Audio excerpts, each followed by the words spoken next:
بسم اللہ الرحمن الرحیم۔ کاروان عشق عین الوردہ سے چلا اور اپنی اگلی منزل رقہ پر پہنچا۔ رقہ درہ فرات کے کنارے ایک مشہور شہر ہے جس کا شمار بلاد جزیرہ میں ہوتا ہے اور یہاں سے حران کا فاصلہ 3 روز کا ہے۔ البتہ یہ قافلہ جب رقہ کے مقام پر پہنچا تو یہاں پر اس نے قیام نہیں کیا بلکہ اس کو اپنی اگلی منزل کی جانب بڑھا دیا۔ چنانچہ یہ قافلہ جب جوسے کے مقام پر پہنچا تو وہاں پر بھی اس نے قیام نہیں کیا۔ چنانچہ یہ کارواں اگلی منزل یعنی بصر پہ پہنچا۔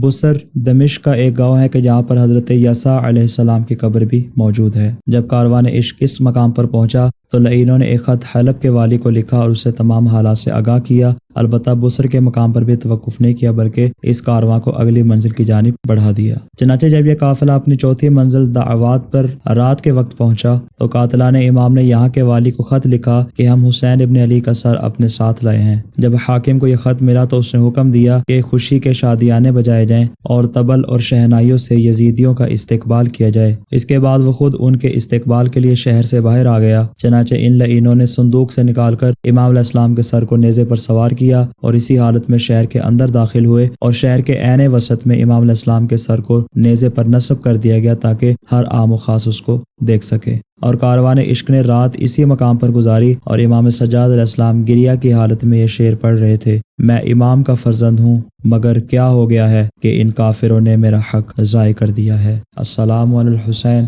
وعلی علی ابن الحسین وعلی اولاد الحسین وعلی اصحاب الحسین۔